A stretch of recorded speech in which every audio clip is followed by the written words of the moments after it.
Hello guys, another day, another vlog, and another new car feature for today. And before anything guys, don't forget to click like and subscribe on my YouTube channel. Especially dito, i-follow nyo ako sa Ride It series, mga new car features in the city, in the country.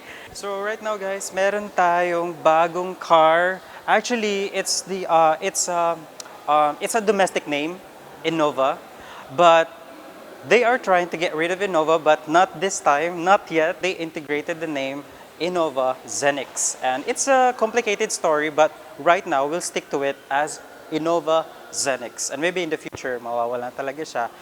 It will become the Zenix. So yun na yun guys, ang dami ko nang sinasabi. Nagiging marites na tayo dito sa Toyota. MG Cuenco. Shout out pala guys to Ma'am Cory Nuñez. Guys, if you have any inquiries on the Toyota cars that I'm featuring, you can contact her directly on the description box below.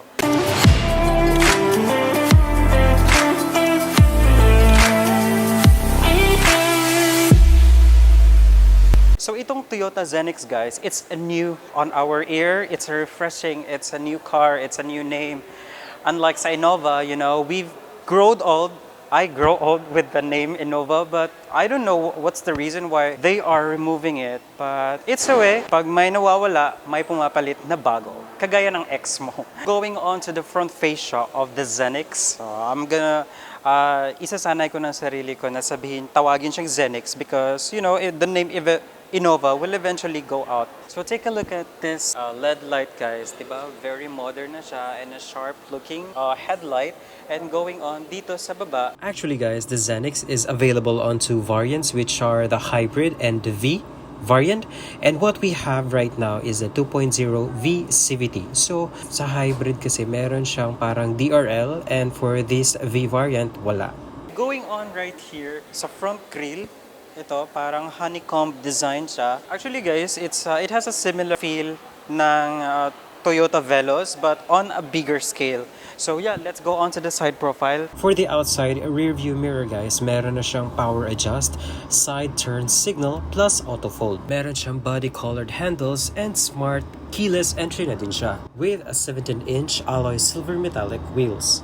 Since this is a mid-size vehicle guys, it's nice to talk about the suspension. For the front, it has a McPherson strut at torsion beam naman sa likod with the front wheel drivetrain. So dito guys, meron siya mga plastic cladding dito sa baba and diretso tayo sa interior. Ito, very exciting part. Kasi I really like the material of the seats. Look at it guys. Oh, diba? Ito. Para siyang it's a suede material. But actually guys, it's a fabric dark chestnut na may black accent. For the adjustment naman sa driver's side, meron siyang 6-way manual at 4-way manual on the passenger side. And the same thing at the dash, meron siyang brown leather. Combination, actually the interior is a combination of black and brown color and also at the top is the gray. Check this out guys. Ang ganda niya.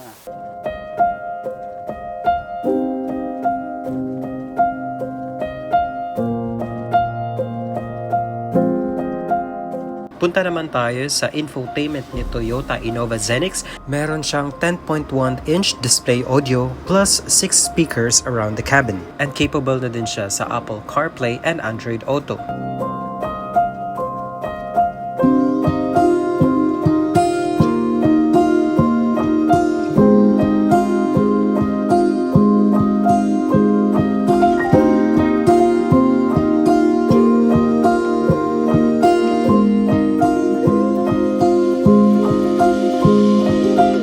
Sa meter cluster naman ni Zenix guys, it has a combination of digital and analog display. So tara, i-check natin ang... Actually guys, the Zenix is a 7-seater car. So nakikita nyo, it's a very spacious interior. Meron siyang pangalawa, split fold dun sa third row. And dito sa second row, actually parang VIP feel siya kasi hindi siya 3 people seating. Meron siyang dalawang seats pa din in the middle and may mga cup holders. I-check nito guys. Oh, 'di ba? May temperature control pa din sa likod and this one is a USB charger. USB-C type. Dalawang slot pa. At check nyo yung third row. Yan.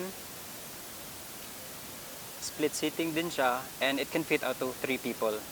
Tara, itry natin check yung likod.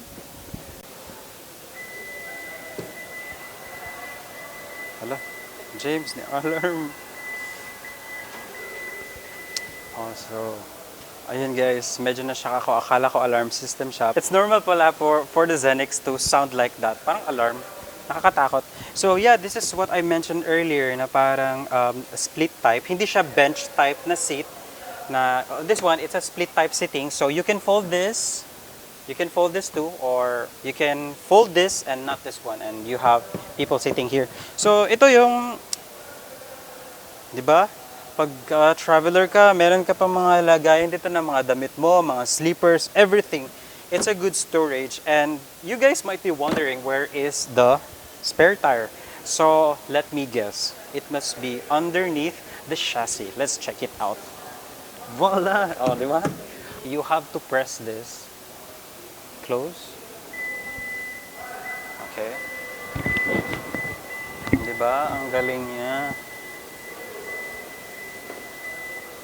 Perfect siya guys. I like it. Ikaw James, gusto mo to? Gusto mo tong Zenix? Feeling ko na. Bilhin mo na ngayon? May credit card. Na-approve na agad? Ang galing. So yun guys, mismo nga si James na gustuhan niya. So, yun guys, thank you so much for your time. It's a very quick review. And again, if you have any questions and inquiries about this car, you can message us directly on the description box below. Thank you so much for your time, guys. Have a great day. Goodbye. Like and subscribe. Okay?